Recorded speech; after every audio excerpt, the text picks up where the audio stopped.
네, 안녕하세요. 이번 시간에는 이제 비만에 대해서 좀 더 이제 알아보도록 하겠습니다. 그 비만에 대한 이미지, 연상 단어 하면 뚱뚱한 것, 배가 나온 것, 또 많이 먹는 거, 운동 안 하는 거, 또 둔한 거. 이제 요즘에 뭐 맛있는 녀석들에 보면은 뭐 김준현이나 또 유민상 뭐 해가지고 이렇게 막 엄청 음식 많이 드시잖아요. 그런 분들, 비만인 분들. 아, 진짜 맛있게 드시긴 하시더라고요. 저도 저렇게 많이 먹을 수 있었으면 좋겠다 하는 생각이 들 정도로 그죠? 그 비만이란 무엇인가 한번 알아봅시다. 비만의 정의. 비만이란 과잉 체중의 상태를 말하는 것이 아니라 대사장애로 이제 인해 체내에 지방이 과잉 축적된 그런 상태를 말합니다. 그러니까 과체중도 이제 근육 발달형 과체중. 저 같은 경우에도 이제 근육 발달 과체중인데 비만이라고 보기는 어렵죠. 왜냐면 지방이 과잉 축적된 상태는 아니니까요. 이제 원인 보면 뭐 칼로리 섭취가 소비 에너지보다 초과돼요. 이게 당연한 거죠. 많이 먹어서 그래요, 일단. 예. 초과되어 중성지방의 형태로 지방 조직에 과잉 축적된 열량 불균형이라고 합니다. 예, 비만의 병리적 변화 하면은 혈액 내 지방을 지방세포 내로 축적, 이제 지방세포에 누적된 체지방량이 증가하면서 이제 체내 염증 반응이 증가하고 인슐린 저항성 등의 병리적 변화가 심해진다. 예, 당뇨병, 심혈관계 질환의 위험이 높아집니다. 네. 지방세포의 저장 한계가 넘어서면 이제 지방세포가 증식이 됩니다. 그래가지고 숫자가 늘어나고 그러면 혈관 속의 지방을 새로운 세포에 저장하고 이 단계를 넘어서면 혈관을 타고 장기에 직접 쌓여 고도 비만으로 진행함. 이제 증식형 비만 해가지고 세포 수가 많아지는 거고 비대형 비만 해가지고 지방세포가 이렇게 뚱뚱해지는 거죠. 밑에 보시면 이렇게. 네. 근데 사실 비만은 어떻게 보면 인류 진화의 결과입니다. 예. 인류가 이제 어떻게 하면 이제 효과적으로 효율적으로 체내 열량을 저장할까, 보존할까 그런 거에 대해서 이제 그 결과물이 이제 비만인데 어, 그 열량이 축적된 정도가 너무 심하다 보니까 이제 질병으로 인식하고 이를 빨리 치료해야 된다. 그러는 인식이 이제 잡혀 있죠. 세계 비만율 보시면은 사실 대한민국은 비만율이 아주 낮아요. 네. 일본이랑 한국 해가지고 여기 비만율이 매우 낮습니다. 미국에 비하면 한참 못 미치죠. 예. 이렇게 표를 보셔도 이제 비만율이 되게 낮습니다. 그런데 왜 이제 한국에 그러면 비만인 사람도 많이 없는데 왜 이제 비만을 치료해야 되나? 그거는 이제 줄어드는 건강 체중, 늘어나는 저체중이랑 비만. 네, 건강 체중, 이제 적절한 체중을 유지하고 있는 사람들이 줄고 저체중이랑 비만이신 분이 숫자가 늘고 있다. 이러기 때문에 이런 부분에서 인식하고 이제 이거를 빨리 치료해야 된다. 네, 이런 상황이죠. 근데 뭐 이제 비만은 질병이 아니다. 비만 가지고 왜 그러냐? 뭐 이런 인식도 많아요. 이런 책들 보면은. 근데 WHO 기준으로 비만은 이제 질병으로 이제 채택이 됐어요. 예. 만장일치로 이제 채택이 됐습니다. 예. WHO 발표에 따르면 비만으로 매년 260만 명 사망. 와, 비만으로 죽는다니까요? 위암, 간암 등 비만 유발 암종 8개 추가되고 이렇게 비만으로 인한 이제 병들 그런 게 이제 계속 늘어나고 이제 추가되고 있어요. 비만인은 3년, 과체중은 1년 빨리 죽는다. 아, 저도 이제 과체중이긴 하니까 그러면 1년 빨리 죽을 수도 있겠네요. 뭐 건강 관리를 잘 해야겠죠. 근데 그만큼 음, 또 이제 반대로 이제 뚱뚱하면 일찍 죽는다. 그거 잘못된 사실이다. 뭐 이런 발표도 있고요. 사실 뭐 논쟁이 많습니다. 그래서 이제 미국 같은 경우에는 이제 오바마 대통령이 비만과의 전쟁 선포 하면서 뭐 영화관에서도 팝콘 칼로리 표시해라. 뭐 이런 것도 있고요. 예. 영국 같은 경우에는 소화비만 관리법 해가지고 정급 부도에 뭐 이제 세금을 물린다든가 뭐 그런 것 이제 막 시행하고 있습니다. 멕시코나 인도, 호주 뭐 이런 쪽도 뭐 설탕세 이렇게 해가지고 비만을 좀 어, 잡고자 이렇게 노력을 하고 있습니다. 뭐 햄버거법 해가지고 근데 뭐 개인적으로는 좀 먹는 거 가지고까지 이렇게 해야 되나 싶네요. 이거 뭐 그 햄버거법 해가지고 비만세 뭐 이렇게 하기보다도 뭐 적절한 식이요법을 잘 알리고 뭐 운동을 추천하는 그런 방향으로 나아가야 되지 않을까 싶어요. 비만세 이게 필요하다 이거죠. 네, 성인 3명 중 1명은 비만, 운동 부족, 나쁜 식습관이 원인. 네, 그렇죠. 우리나라 같은 경우에 비만 지도인데, 네, 이렇게 이제 붉은 비만율이 높을수록 더 짙은 붉은색을 나타낸다. 네, 그런 상황입니다. 한국의 성인 비만율을 보시면 남성이 여성보다 높아요. 뭐 이 이유는 사실 여성 같은 경우에는 미용에도 관심이 많고 뭐 항상 관리를 하고 있죠. 사실 자기는 본인은 이제 뚱뚱하지 않더라도 나 좀 뚱뚱한 것 같아. 날씬해지고 싶어. 이런 욕망이 강한 반면에 이제 남성들은 이제 뭐 회식 자리도 잡고 술도 많이 마시고 그러다 보니 비교적 여성에 비해서 비교적 대체적으로 그러다 보니 이제 비만율이 좀 높은 것 같습니다. 연령별 비만율 보시면 또 이제 나이가 어릴 때는 연령대가 낮을 때는 그래도 남성이 훨씬 높은데 갈수록 이제 여성의 비율이 커져요. 이건 왜 그러냐면 나이 들면 이제 폐경기가 오게 되면 또 이제 대사량이 많이 줄기 때문에 그렇게 되면서 이제 살이 좀 찌기도 하고 그렇습니다. 이제 최근 10년간 신체 활동 줄고 지방 섭취는 느는 한국인 뭐 이런 상황이죠. 비만의 진단 이렇게 보시면은 뭐 표준 체중 계산법, 뭐 BMI 지수로 이제 판단하는 법, 뭐 그런 게 있죠. 우리나라 같은 경우에는 그 BMI가 25 이상이면 비만으로 봐요. 어, 그런데 이제 일본 같은 남자는 25 이상으로 보거든요. 근데 일본의 경우는 25라고 해도 사실 그렇게 이제 겉으로 봤을 때는 많이 뚱뚱하다 이렇게 보이진 않아요. 네. 그러니까 비만율이고 BMI 이게 1993년 WHO에서 기준을 정할 때 이때거든요. 근데 그때 정해놓고 아직 안 바꿨어요, 우리나라는. 근데 일본 경우에는 이제 그 일본 나라의 현실에 맞게 남자는 27.7, 여자는 26.1로 BMI 기준을 재수정했지만 우리나라도 이제 이것을 좀 우리나라 현실에 맞게 좀 고쳐야 되지 않는가 그런 생각이 듭니다. 25라고 해서 진짜 비만이 아니에요. 비만이 진단하면 뭐 허리 둘레와 엉덩이 둘레 비율 이걸로 하는 방법도 있고요. 뭐 인바디도 있죠. 요즘 헬스장이나 뭐 의원 한의원 가면 엄청 많은 그 인바디가 있죠. 인바디 하면은 뭐 어디에 살이 많다, 어디에 지방이 많다. 뭐 예를 들어 하체 비만형 같은 경우에는 부종지수 이렇게도 나오고요. 예. 뭐 부종형, 근육량이 많은 형, 뭐 이렇게 나뉘죠. 예. 음, 네. 그러니까 예를 들어 이게 사례인데 체중 81kg의 남편, 체중 62kg의 아내 이렇게 해가지고 GOT, GPT를 보면은 남편 같은 경우에는 높아요. 수치가 그러죠. 여성분 같은 경우에는 낮고, 네.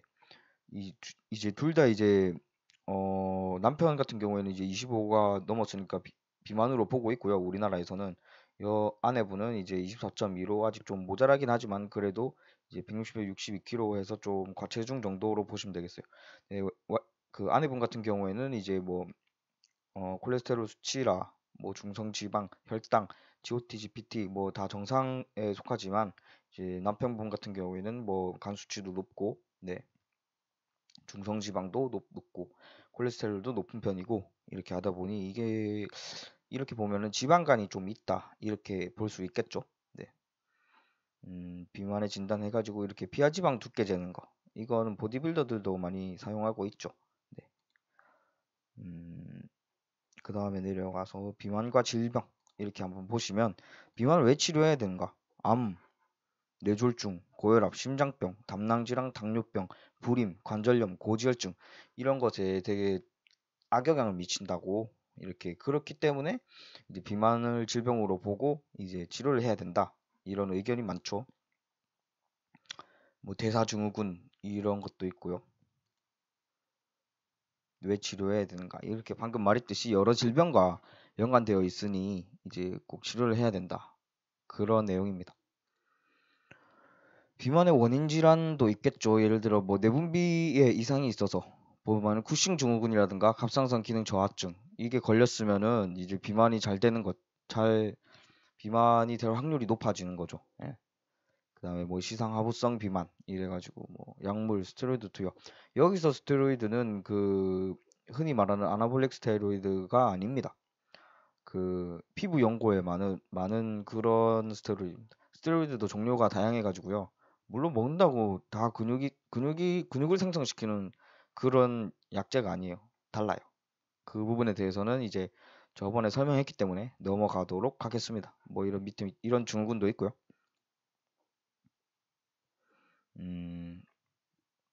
비만 관련 질환 이렇게 가지고 대사증후군이죠.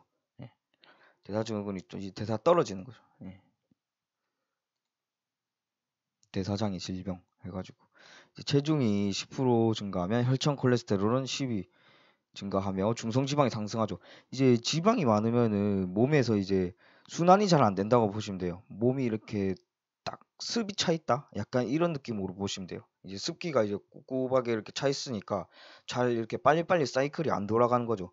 사이클이 안 돌아가다 보니까 에너지는 이제 잘 활발히 안 써지고 그러다 보니 살이 찌고 또 그럼 살찌면 또 중성지방 늘어나니까 또 이게 살이 더 찌게 되고 악순환이죠, 악순환. 네. 고혈압도 있을 수 있고요. 심혈관 질환도 당연히 있을 수 있겠죠. 당뇨병이랑도 이제 연관이 됩니다. 소화기계 질환에서는 담석증이나 역류성 식도염 있을 수 있고요. 궁궐계 질환에서는 관절염이나 통풍이 있을 수 있죠. 통풍은 이제 술 많이 드시고 고기 많이 드시는 분들 많이 걸리죠. 이제 관절염 같은 경우에는 맞아요. 이견이 많아요. 체중을 지지하는 관절의 대행하를 증가시킨다거나 하나 이견이 많다. 이견이 많은 이유가 이게 정확하게 이렇게 막 그 임상적인 논문이 아직 제대로 안 나와가지고 이런 부분에 대해서 그냥 대체적으로 추측을 하죠.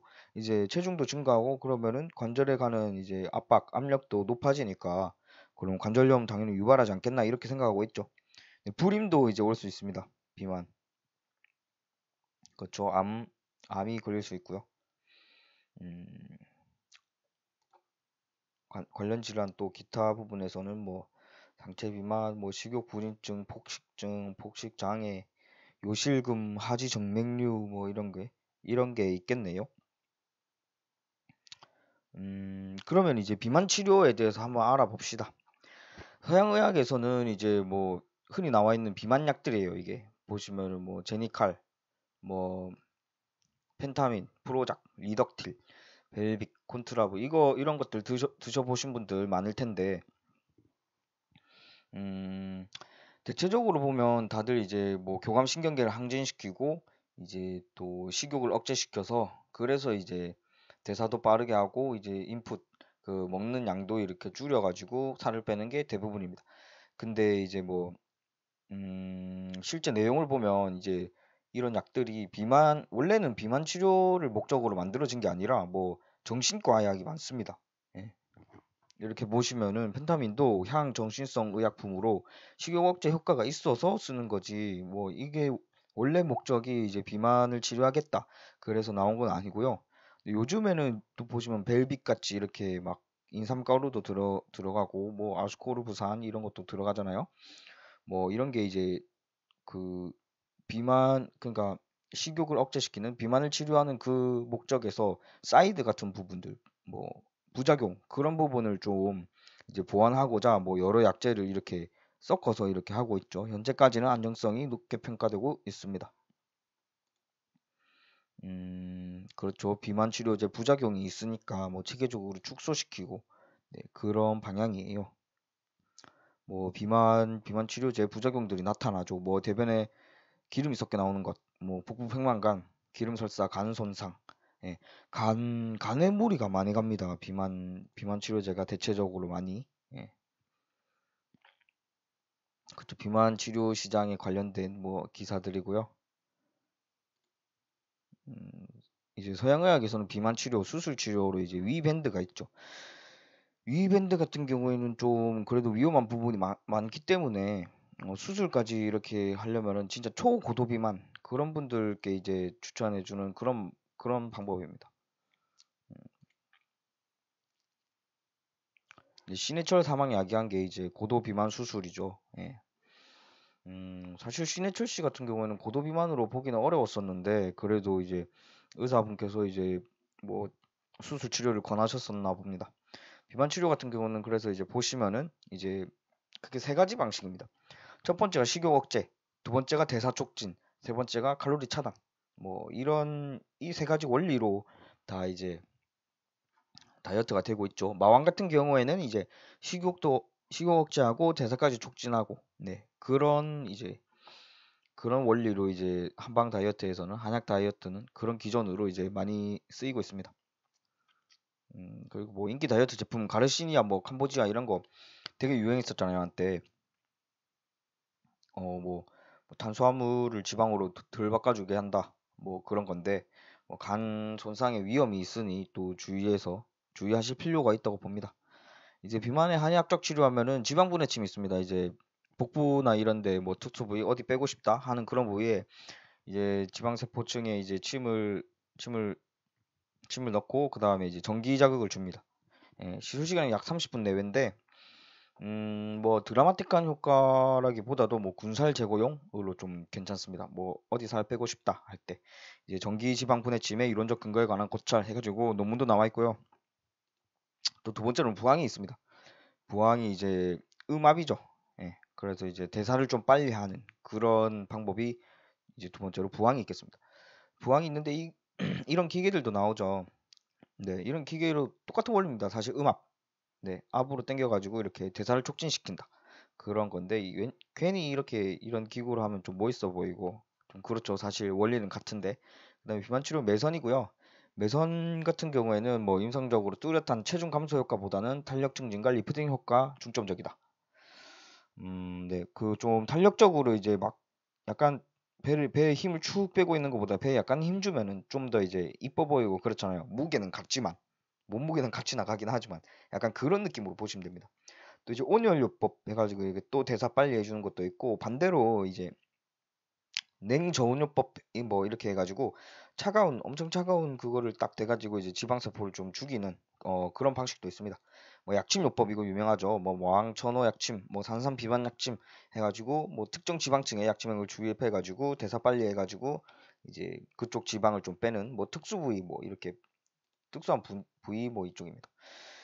이제 또 마왕 나네요. 예.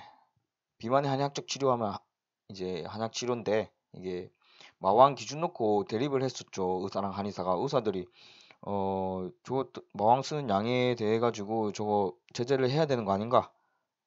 그렇지만 이제 한의협회에서는 어차피 우리가 다 그 일일 권장량이 아니고 일일에 이제 뭐 권장량이나 뭐 그런 양들을 다 알고 이제 사용하기 때문에 그런 부작용 부분에서는 뭐 크게 걱정할 필요가 없다. 우리가 다 알아서 한다. 뭐 이렇게 해가지고 그러고 있습니다. 뭐 소화비만 같은 경우 소화비만 참 위험하거든요. 그러니까 소화들이 이제 잘 먹는다고 이제 많이 먹으라고 계속 그렇게 주면 안 돼요. 그러면은 소화비만 와버리면은 이제 그 앞으로 미래가 힘들어집니다. 애들도 이제 정크푸드 이런 거 좀 덜 먹이고 좋은 거 이제 진짜 다 알거든요. 식단 솔직히 아시잖아요. 그러니까 좋은 것들을 이렇게 다 줘야 돼요. 이제 소화 비만 돼버리면은 어렸을 땐 키가 크지만 사춘기가 빨리 올 수 있어. 성인 됐을 땐 작을 수 있죠. 뭐 여유증이라든가 피부 튼살, 뭐 성기도 작아 보일 수도 있고. 네. 고도 비만화는 이제 성인 비만으로 이행되고 또 고지혈증도 있고 지방간에 고혈압, 당뇨병까지 올 수 있습니다. 그러니까 정말 위험합니다. 음, 비만 아이들이네요. 꼭 다이어트 성공하려면 얘들아. 뭐 갱년기 비만도 있죠. 이제 갱년기 비만도 이제 아까 말씀드렸듯이 이제 에스트로겐 감소 이걸로 인해 가지고 이제 비만이 되는 그런 경우입니다. 네, 오늘은 여기까지 하겠습니다. 감사합니다.